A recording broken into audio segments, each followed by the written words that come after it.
Stanisci of CFL Talk. Welcome to the Spanglish World Network on Zingo TV, channel 250. Please remember to download the Zingo TV app at the respective app stores for iOS and Android devices. While you download the app, make sure you rate, and leave a comment. Both apps are absolutely free. Zingo TV is available on Google Chromecast, Amazon Fire TV sticks, Roku sticks, and also on all smart TVs 2016 forward. Now, on CFL Talk, joining me as usual, the pretty one, David Morassutti, and of course, the athletic, let's just say, the athletic person that helps players become so much better, Amanda Ruller. Amanda, you're the running backs coach of course, the McMaster Marauders. First of all, tell us how you fell into the game of football. Well, you definitely don't just fall into it. I've been in it quite a long time, but I think now it's just come to light that I'm in it because I think when you start in anything, you silently grind through things you need to do to get to where you want to go. So even at a younger age, I was on my university track and soccer team. So I was the first female dual sport athlete ever at the University of Regina. Then I moved on to doing Team Canada bobsled and skeleton. From there, I went to the States and participated in football after the Legends League for 7 years at LA and Atlanta. And then I played on Team Canada Women's World Football Team. And now I compete in Olympic lifting. So I actually hold the snatch and clean and jerk record within my province of Saskatchewan. And I just grinded silently coaching a lot of people. I was the University of Regina Rams speed sprint conditioning coach, which is so cool to work with those athletes. And there's never been any females working within U Sport football ever. And now I'm the first running backs coach at McMaster as a female and breaking those barriers for more women within U Sport and beyond. Yeah, obviously, some of the powerlifting that you do is also lifting the weight of some of the new roads that you've helped to explore. How does that feel? Oh, it feels great. I'm very strong and confident in who I am, and I'm also doing the strength and conditioning, assistant strength and conditioning for the football team as well. So that's my specialty because I hold all those records within lifting in my province, and it's great to showcase that and show the athletes how to lift properly because that's what I'm really good at, and I'm just developing as a football coach. And then I get on the football field and I also see them there, so I'm with them all day long, all the time. So I'm developing such a deep level of understanding of them as athletes, and I'm able to help them grow and thrive and be the best athlete they can possibly be. Let's bring David Morassutti in, Amanda. David? Well, I mean, Amanda, I read your story months ago when it was published, and I felt like saying, like it. I mean, first off, great news that we're introducing female voices and females into the coaching ranks because I felt like that Canada was kind of lagging behind a lot of the other sports, especially down in the NFL when you look at how many of them are being recognized down there. Um, just maybe your when people kind of discuss your journey, do you feel like there's still those who are hesitant towards, having more female voices, not just coaching, but just in general in the football world? Oh, 100%. Yeah, just like anything that's kind of going to shake things up, people push against, right? And with me, I'm looking for diversity, equity, and inclusion within football in general. And I'm trying to push that. And there's a lot of people that don't want to see that. And I'm going to keep pushing. I'm not going to be silent. A lot of people have told me to be quiet and just play my role. And I'm not going to do that at all. So I'm going to keep pushing for what I want and how I see this going forward. And eventually, something's gonna topple, and I'm gonna be able to say that I was even part of that.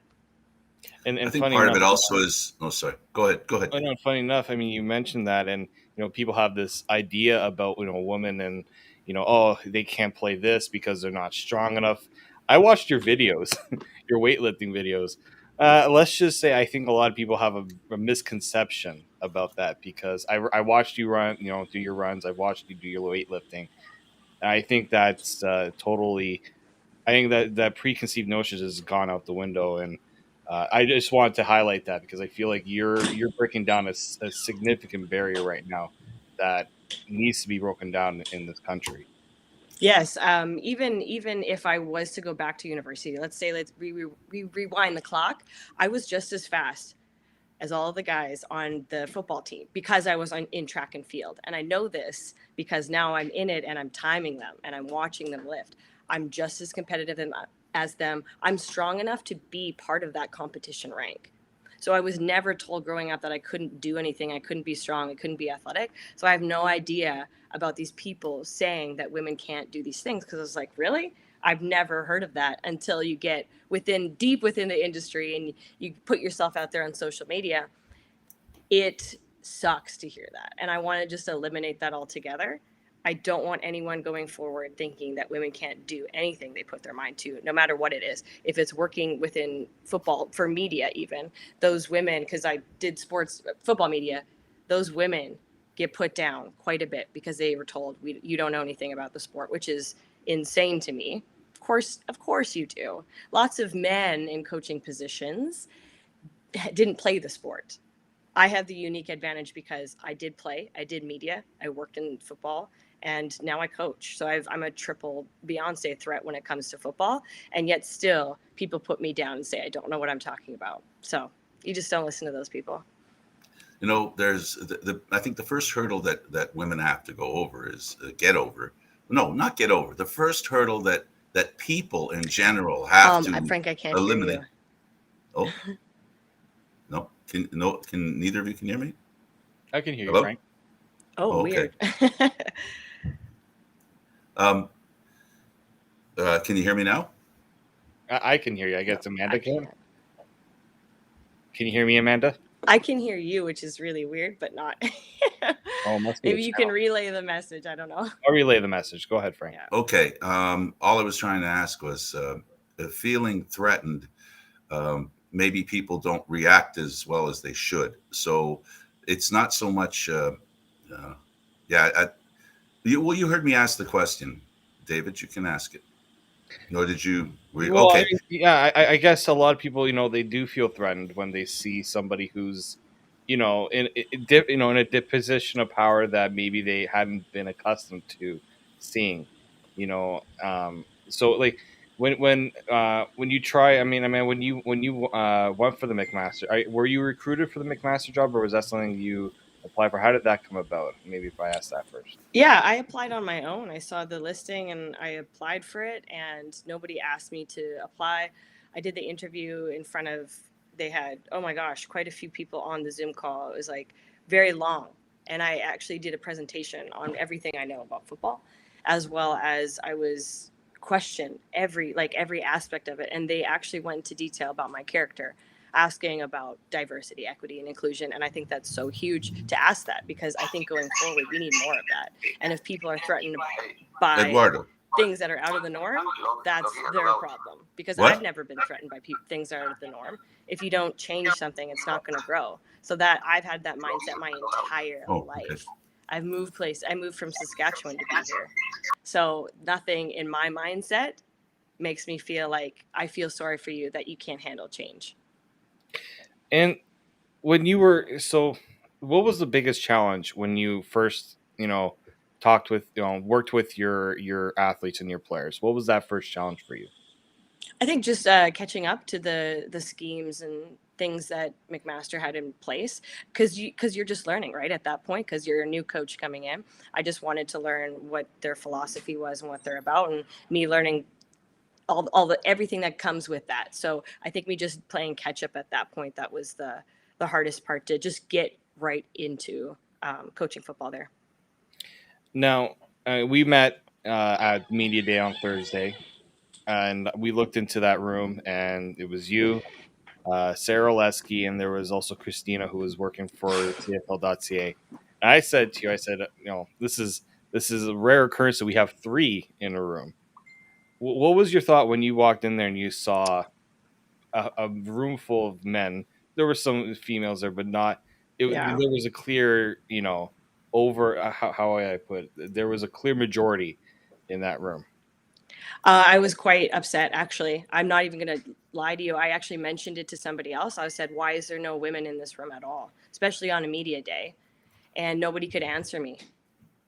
no one could answer me. And I just said, why aren't we giving? And I know, because I've been working in media and football for such a long time, I know that there's women that want to be there, that have been trying to be there. And it's crazy. Like I was even asked to just come volunteer. Like I wasn't even paid to be there, but I came on my own accord. And why aren't we fostering these women to be in media? That was crazy to me. I could not believe it. And that's the first thing I noticed. Maybe that's because I'm laser focused on inserting more women in the industry. So that's the first thing I noticed when I walked in that room, and I asked people about it. And I was pretty assertive about it. And I even went up to one of the coaches. I don't want to name who, but I asked, are you guys thinking about implementing a women's or even a diversity internship within the CFL going forward? Because I want to challenge them. I'm so sick of what's going on.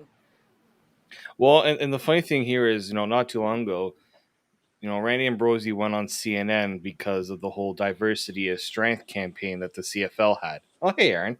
Nice for you to join us. When you and it's quite ironic because yes, I believe the CFL has done a good job of accepting diverse, voices of diversity, but then we're seeing clearly that it's not being practiced in the way it should be, as you just pointed out. Um, have you had? I know you talked to the coaches there about trying to implement. Do you feel like it needs to go further than that, and not just at the coaches, but even higher up to the board of governors, those who are in charge, and namely Randy Ambrosie? Oh, I think that they know. I don't think What's that it's going nothing. on? No, we can hear Frank. We can hear you.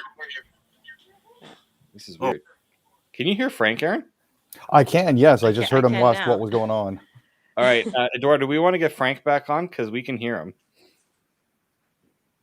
Sorry, Eduardo. Hopefully, I know they're working. Frank was having some audio issues.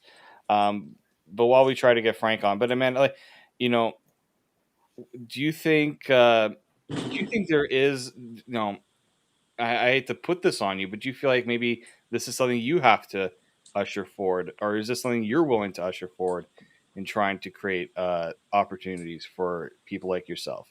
I am ushering it forward. I'm trying as hard as I can. I'm screaming at the top of my lungs. I'm on every show. I'm doing everything.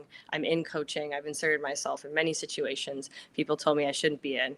I don't know how else. Like, what else can I do that's not me being at the top of this totem pole? I've met with tons of people at the top telling them, and it's tough because they can't do anything about it. So at this point, like, I don't know how else to scream it at them, but it will be for every time I do it, there'll be somebody else. Like maybe next year, I don't want to say maybe next year, we will have more women in U Sport, even, which is insane to me. U Sport football, and then they'll be screaming alongside with me saying this is not right. We need to move forward.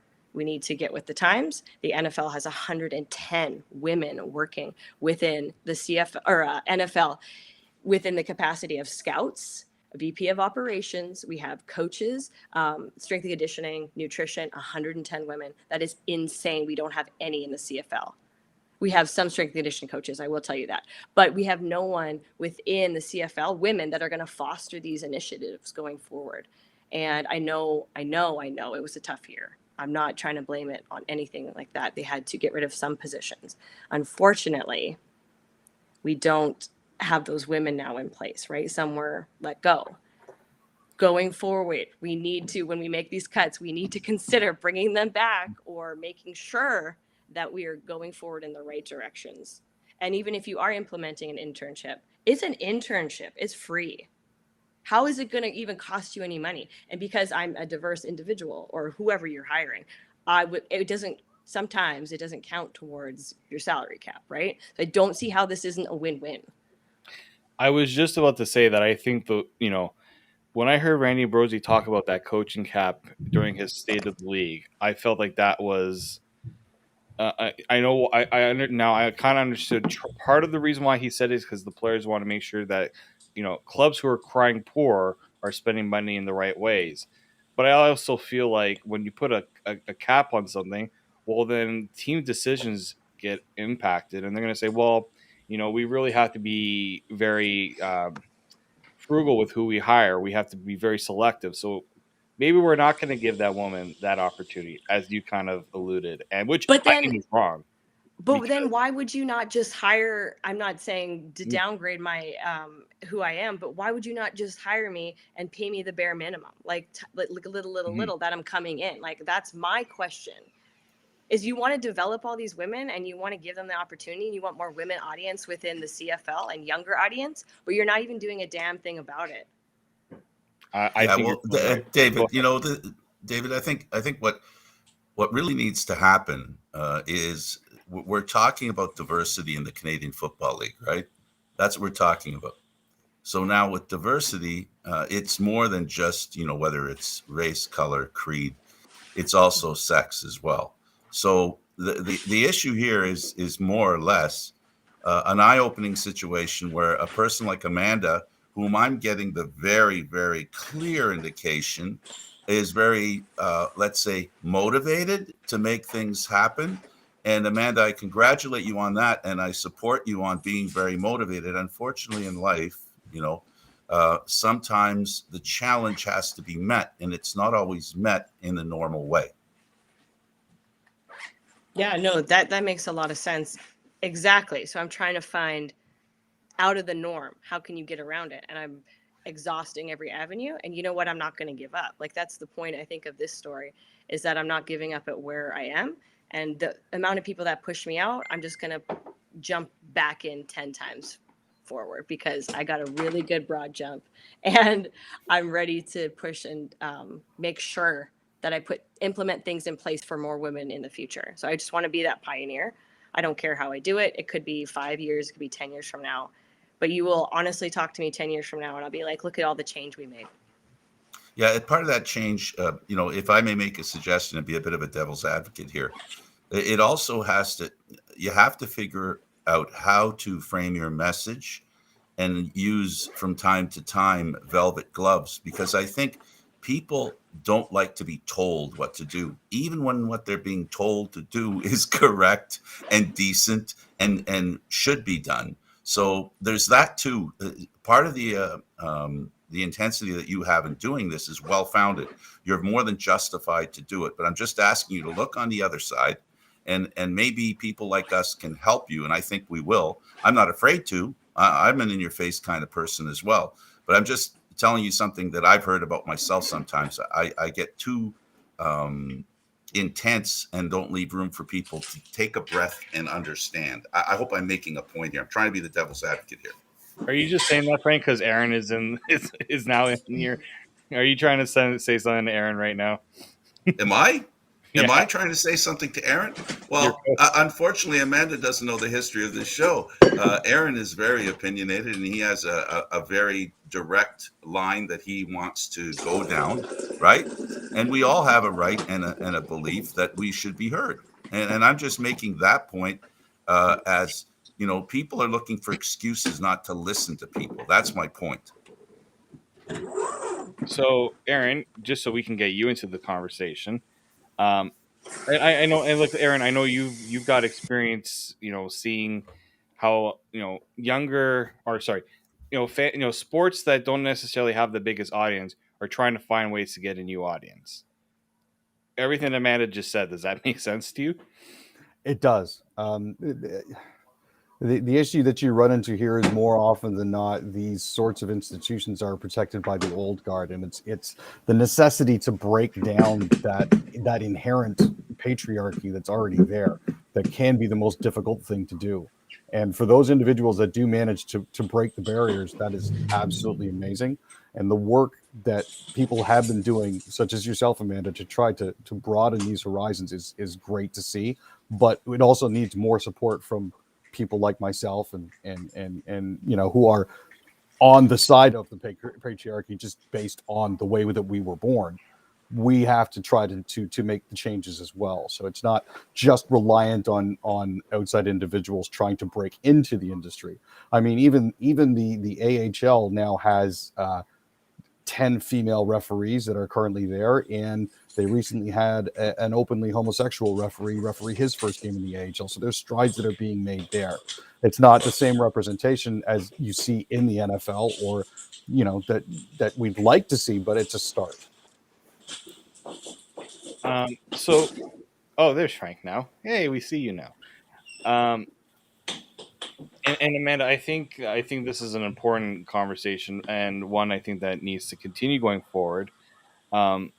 Just what are your plans for the Grey Cup? Just because I know you were there covering. Are you planning to do some sort of coverage? What are you looking forward to this weekend?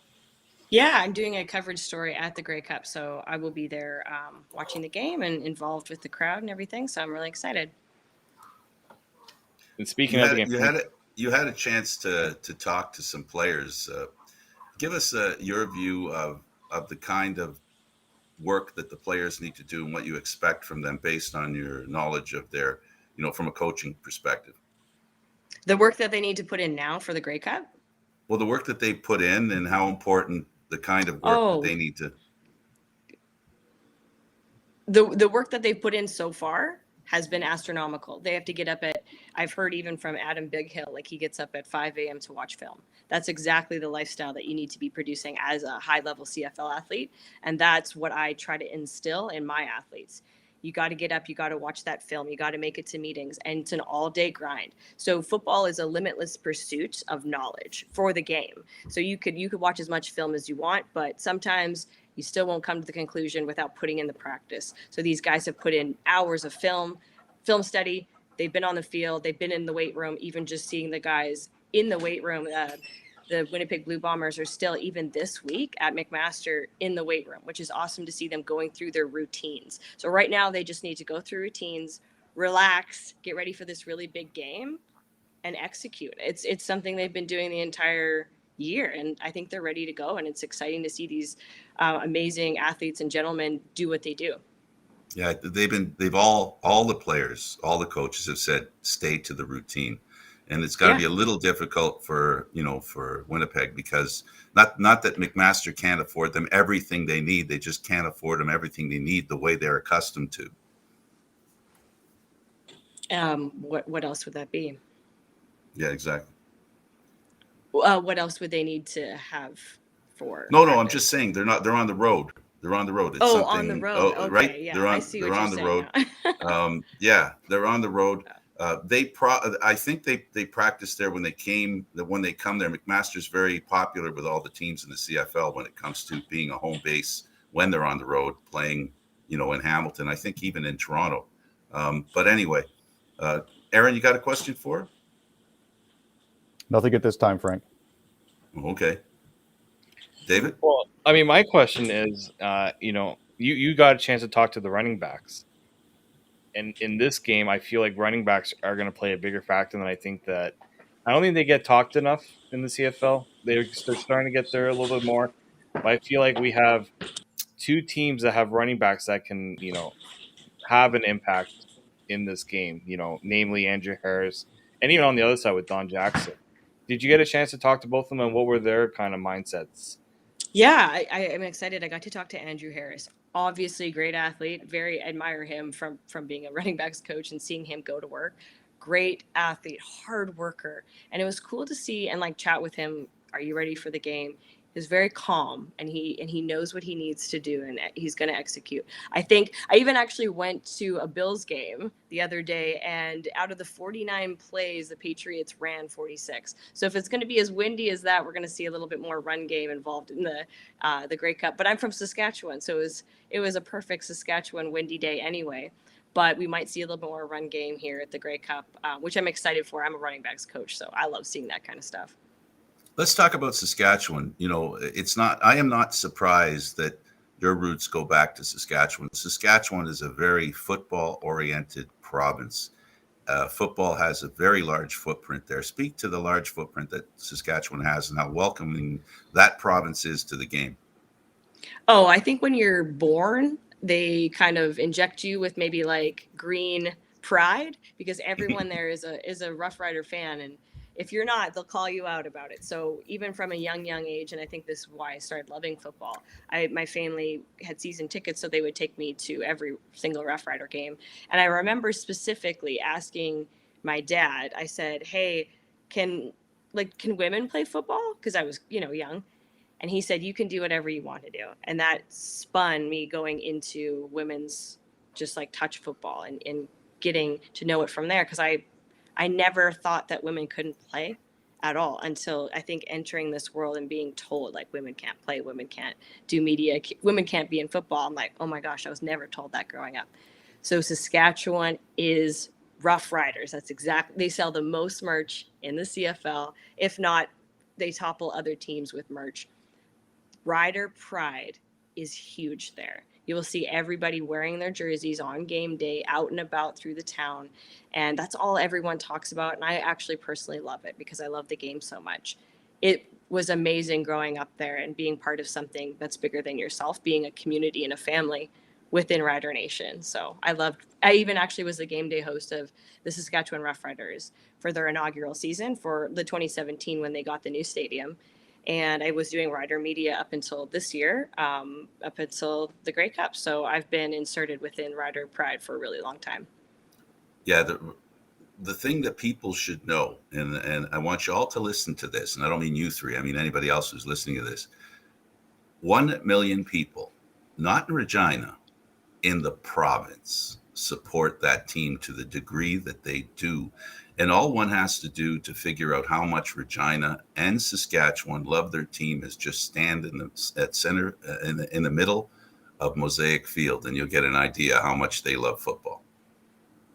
Oh yeah, so we're a province of 1.3 million, and 1 million support the Rough Riders. Isn't that crazy to think about that stat in general? And even Regina's 250,000, and every single person supports the Riders in this at the game because we sell out every time. So 33,000 go in the stands, which I think is just the biggest turnout. I'm fortunate enough to have been to every stadium CFL based in my lifetime, and I've never seen that good of a turnout ever. Let's get to your goals, and I know we talked about the barriers you're trying to break, but what do you have going on that you're that's working for you that you can use as sort of a jumping off point for everything that you're trying to do? I hope you understand my question. Yeah. So my ultimate goal is to be the first female positional coach within the CFL, and it is going to happen. I'm working on it, and my jumping off point is being as loud as I can about wanting to insert myself within the industry, because that's going to change the mindsets of people working there. Right now, I'm trying my best working with U Sport, I think gaining more knowledge, because you're not going to have a coach just come in based on, okay, she's female, let's bring her in and give her a chance. Or you would never hire a coach just like that. But I have to prove who I am, my knowledge about coaching, give some results within where I'm coaching. And I think that speaks volumes. And me just acknowledging that, I think, is huge, because I'm someone that wouldn't just hire someone on a whim. And I know that. So I got to work for the goals that I want to achieve. Yeah, David, you talked about the opportunity that women should get. We have Canadians, imports. Now we have internationals. And I guess maybe in the coaching ranks, and I've heard it from Amanda, and I heard from her personally, that she's willing to work, and I hate saying it because I don't like it, for free. Why don't we wonder and ask the CFL why they can't include one woman on the coaching staff? A real position, though, not just have a woman on the coaching staff just so you have a woman on the coaching staff, but a real position with a real responsibility, with the opportunity to show that they can do what needs to be done. I think it goes about who's the one calling the shots, right? If you don't have the CFL calls the shots on imports, right? They do, but I'm saying, look at the gender of the people who are calling the shots, right? Yeah, but I don't want to talk about the gender. David, that's the problem here. This is where I side with Amanda, and I get impatient with stuff like this. It's not a question of convincing them. We're way past convincing them that a woman should be part of the coaching staff. They're everywhere. So I don't understand how a woman can't be included in that group. Canadian, import, or non-import, international. and why not a woman? I mean, we're talking about inclusion. We're talking about, let's walk the walk. It's just, see, now I'm going to start, Amanda. See, I told you I'm a lot like you are. I get impatient because sometimes, and this isn't David's fault. It's the Well, I'm thinking just process. explaining it, Frank, because Okay, you're go ahead. I'm saying, sorry. Go ahead. why isn't it there? Well, because the people in the position of power haven't made it a priority, and that's the problem. I'm not making an excuse for them, because it's not. There should be no excuse for it. I'm on your. But I know, that's, no. I know you're on my yeah. side, but what I'm trying to say here is, the carrot and the stick, right, Amanda? And sometimes you're really tempted, and Aaron, you too. Sometimes we're tempted to use the stick because the carrot isn't working. And well, I just think we just need more. I think what it really comes down to is people like us, and not just Amanda, but other fans.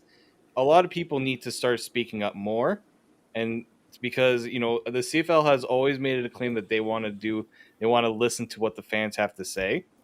Well, I think the fans need to start pushing for this a lot more. I think there was a comment made. I can't remember which owner made it, Frank. You can probably help me with this. But he Okay. said, you look out at the crowd and it's a bunch of old white men. I can't remember Right. which owner said it, but it was said.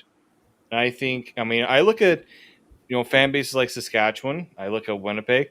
I think they probably do a lot better job of cultivating a culture that brings in, fans of different, it's not just men that are going to the games. It's women, it's families, it's everyone being involved. And I think, again, this all comes down to having the voice of people who want change and not keep things the way they are. Because I feel like the CFL, they've said they've made strides to change things from the past, but until you see it with people like Amanda and who deserve these opportunities, not to be given these opportunities, but have rightfully deserved the opportunities. And I think that's a part of the message that needs to be clear here, is that we're saying that it needs to happen because it deserves to happen.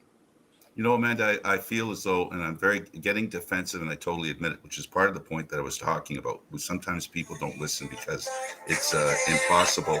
It's impossible to understand. But what I want to say is this: I apologize because I missed an opportunity while at press conferences, various opportunities to talk to the people who actually can make change, starting with the commissioner of the Canadian Football League, and not asking that question. I failed you, and I think I have to stop failing you. When I say I don't just mean me. I mean I and anyone else in my position. So I apologize for failing you, and what I do promise you is that I will. I may not be able to be as I may have to use velvet gloves, as the CFL referred to me. I asked a question of Brandon Banks because of his emotional issues that he's been challenged in. And I was told that I asked the question in the way that I had velvet gloves. So that's part of the reason why I was talking to you about that, because sometimes people don't listen because they feel like they're being dictated to.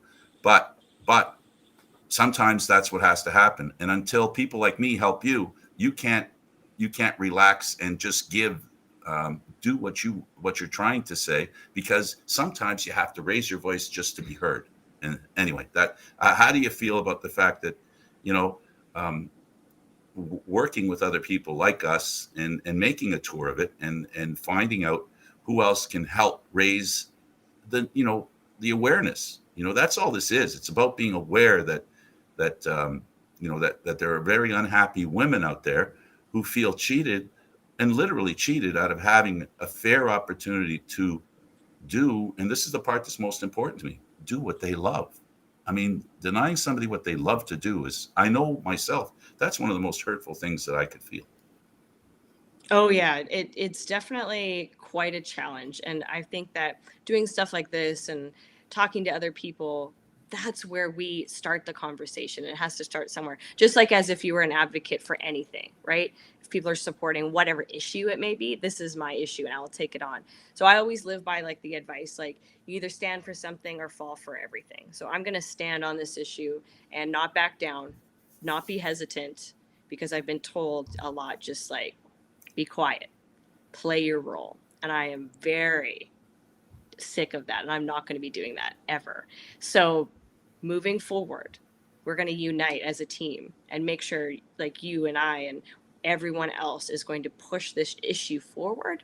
And hopefully, when it comes to making a decision, they have, okay, if they have a diverse internship, they'll hire me or another woman. And then that will lead to somebody being hired without that title. They'll be hired as a coach, and it doesn't matter who you are. You'll be hired as a coach because you're the best person for the job. And that's my And hopes for this. And it's not just that you're the best person for the job, that there doesn't have to be, oh, she's a woman, so there must be. Now, how is it what she's done is important as a woman? You're right. It'd be great if they just hired somebody and said, Linda, blah, blah, blah, is hired for, and it ends there. She isn't the first woman. She isn't the second woman. She's just another person with a job, getting a job. Yes, I actually, when I was talking with the athletes at the press media, the media day, I was asking them specifically, have you ever been coached by a woman? Like, we got into a conversation, and some of them have, and they were like, oh my gosh, I would support that 100%, a woman being within the CFL rankings as a positional coach or whatever that may be, strength and conditioning, nutrition. I want to see more of that. And that's coming from players. And I didn't even expect them to say that. I didn't bait them to say that. We were just having a conversation. And that's really, really cool to hear on my end, because I didn't even know that's where they stood on that. And now that I hear that, I know it's coming from up top and not down below. Go ahead, David. No, I know. I totally agree. I think it's easier when the voice is coming from up top, because sometimes the voices down below don't get heard enough. Mm-hmm. It's about acknowledgement, right? At the end of the day, you want to be acknowledged. You want your concerns heard, but not just heard, but echoed. Reflected back on you, because if you're the only one, if you're the only one talking and nobody responds to what you're saying, it's like you're not being heard, right? Yeah, exactly. And you know what? Sometimes that's okay, because I'll just keep pushing one person over until more and more are being heard. Some people say, because I am very vocal on social media, some people say, why do you keep pressing on social media? Why do you keep bringing this issue up when you can just coach and keep your head down and keep grinding? And I said, you know what, if I could just reach 30 people within a post on social media, that's a classroom. You're filling a small classroom. So I've reached just 30 people that are going to share that message and that are inspired by me. And I think that's very powerful. And when you think that you don't reach anyone, I think that's when you lose sight of maybe the bigger goal and you just give up. Amanda, there's an opportunity always to make allies, make friends. I can assure you that you have three here. I know that we probably, the three of us, come at it from a different angle, but I know this for sure. I know it already of David, and I know it of Aaron. I just want to make sure people understand that my heart's in the right place when it comes to this. But sometimes I feel I have to take, at least be the devil's advocate from the other angle, because my intent is to find a solution. And sometimes solutions aren't found by any one individual, one individual thought, one individual method. It's like Pinball Clemens says, I don't need to be the smartest person in the room. And none of us needs to have all the answers. But together, maybe we can all come up with a good answer about anything. No, I think you're totally right. I agree, Amanda, that, if you can reach some, the message can spread a lot more, and not saying anything and not doing anything is just counterproductive. Even if you reach a few people, some might say, oh, we didn't really reach that many, but just reaching those few just shows that we're somehow pushing the message even slowly forward. Doing this, I'm hoping it helps get it out a little bit to a few more people. That's why we wanted to have you on. Good. No, I love that. And yeah, thank you for having me. It's our pleasure. And again, this is, this is a perfect example, Amanda, of what we're talking about. We have Amanda on, a person with a deep history of football, an understanding of the game, has experience in coaching, yet we've spent 90% of the time asking or talking about, why isn't Amanda doing more? And that's at the root of the problem. That is the real part of the, I'll call it the disease that society has, and in football circles, I think part of the problem, man, is that we're not an empathetic bunch. We're taught not to be empathetic. It's all about competition, right?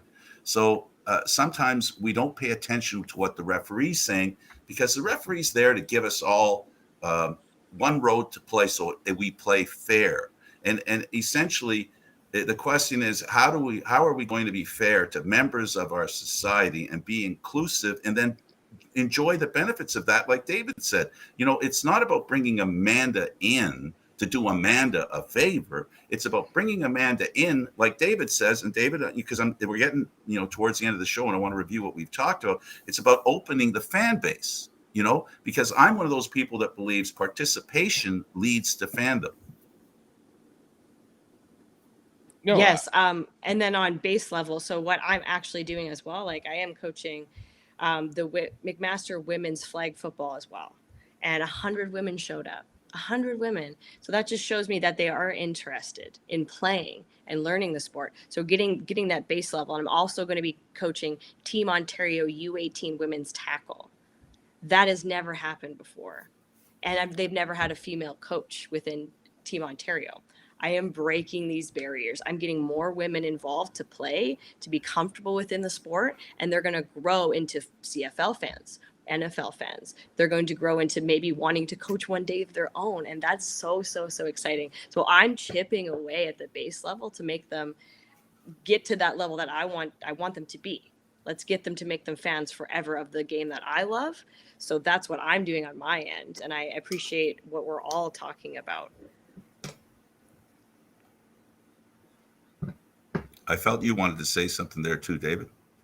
No, I think that having programs like this is important, because I think the one thing we need to eliminate is the excuse that, what is out there, right? I think we need, and I hate to say it, but we need more people to step up and offer their time, because a lot of the times I feel like volunteerism isn't always on the top of everyone's minds, because society is kind of, I think, changed and wanting to lend their time, and time is so precious. But I think we need more things like this to happen, because exposure is so important. Exposure is, I think, the number one key to achieving any goal in building something.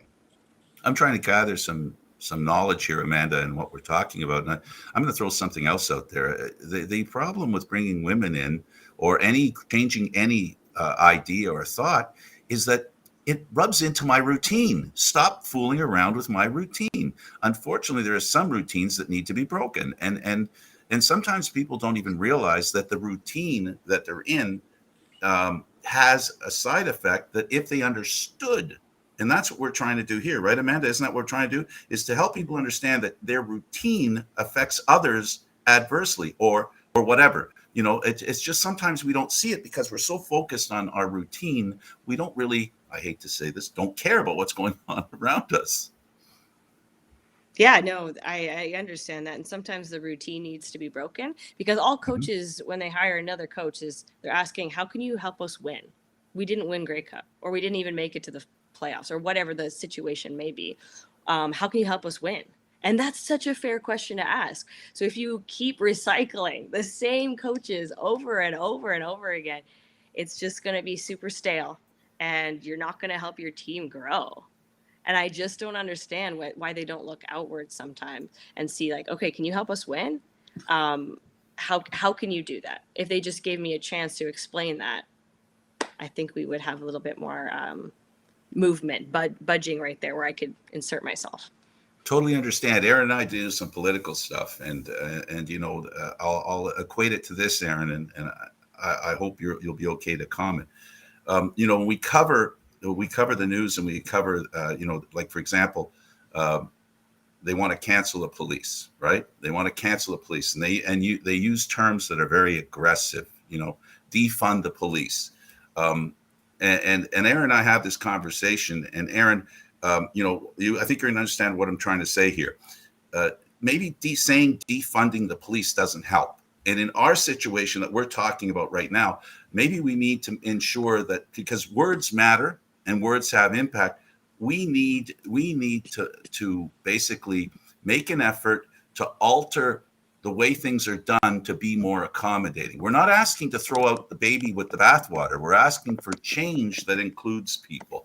And Amanda, that's my suggestion. I hope the theme that you've gotten from me is I'm trying to help because I'm looking at people that I understand better than you do because I'm in that group. You understand what I'm saying? And I can put myself in their position to hear how Amanda's talking. And I'm wondering, is she just trying to make me angry? I know you're not, but I'm just saying, I'm talking about the group. And Aaron, you know what I'm talking about because we talk about this kind of stuff all the time. I find myself 1 foot because I'm an old guy and I have all these old ideas. Help me to understand what you want. But what I promise you is that I'm empathetic enough to listen and to try to help you make change. Am I making a point, at all with you? Yeah, of course. No, that all makes sense. Okay, good. Because that's important for you people that are listening out there.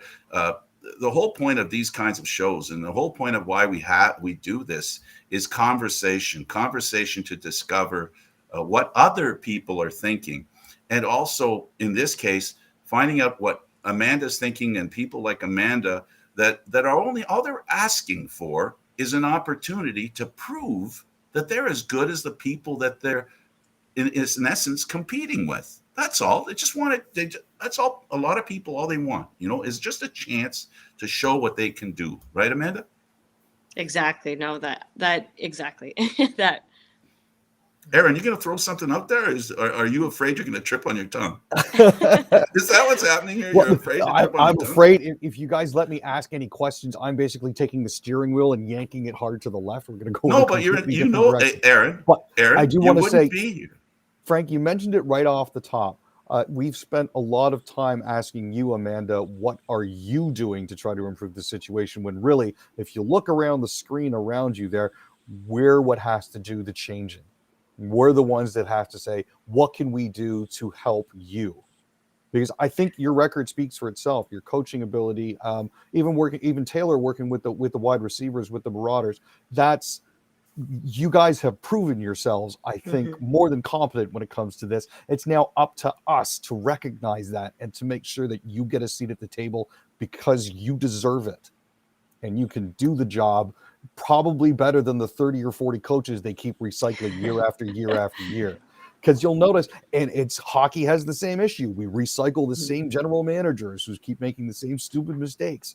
We keep recycling the same coaches over and over and over again.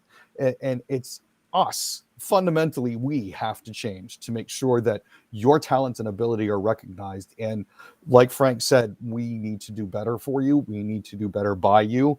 And you guys totally deserve a seat at the table. So that's that. I do, however, have two other questions that I wanted to ask you if Frank and Dave will permit it. Go ahead. What? Now you see, now you're making me feel really bad. 10 years you've been here, Aaron, for gosh sakes. Come on, just spit it out. So I want to know, what's it like working with the Rush? And I know that you're doing game day with them. And do you still have the car? Yes, I'm in Saskatoon right now because there's a game day today. Yep. I'm so excited because I'm going to come back for the Grey Cup tomorrow. But there's a game day today and I'm so excited about it. I'm the game day host for the Saskatchewan Rush and it is so much fun. I get in the middle of the field. I welcome everybody. We do tons of contests. I do have this other side of me where I just am super media centric. I'm a serious coach, but then I can have so much fun doing this other side of me, and working with the Rush has been phenomenal. And I can't wait to go to the game and see everybody today. It's been a while because when I was part of that season, it was canceled due to COVID. And it was so sad to see it go underwater like that, like all live sports, but now it's back and I'm here and I'm so excited. And you guys can follow along on my journey on all social media. I'll be posting tons of clips from the game today. And so I was on The Price is Right and I won a car. That's what he's talking about. And because I'm Canadian, they actually had to cut me a check. So I didn't get the car, but I got the amount that the car was in. So I got around $32,000 and I didn't have a car at the time. So I bought myself a car, which was awesome. When I was on the show and he brought out the car, you could win a new car. I said, Drew, I actually need this. I don't have a car. And later when they did the thumbnail, when you go through your TV guide, the episode was labeled Drew, I Need This. And the thumbnail was of me flexing on stage, which is so funny because Drew Carey tweeted it out that day and said, you're not going to want to miss this episode. This girl is, she's jacked up. So it was hilarious that he did that. So it was really cool to be on the show. We played the game high-low with the big novelty dice. Mhm. And I rolled it and I got the right amount that correlated with the car, won the car, got to do the showcase showdown because I spun a 90 on the wheel. I bid over. I know you guys are sad about that. I think about it every day, but I walked away with a huge check out of the deal. Well, Awesome. You see, that's why I have Aaron on. He's never, as old as I am, I'm always willing to hear new ideas. And I think that's the key to everybody is that, no matter how stuck you are in a certain situation, it would be really nice if people would just at least open a little crack of something that other people have to say.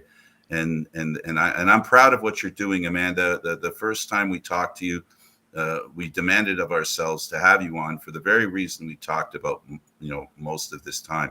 So I'm really grateful for you to take the time to be with us. And I hope you can make more time to come back and we can talk and maybe even talk about the new job you get. Awesome. Thank you so much for having me. David, final thoughts? We've got about a minute. No, I'm excited to see Amanda to help me with my post-game story tomorrow. Yep. I'll be bugging her for sure. And Aaron, thanks for being on the show. It was great having you. I won't be calling you anymore. Thanks for letting me drop I'm it. just kidding.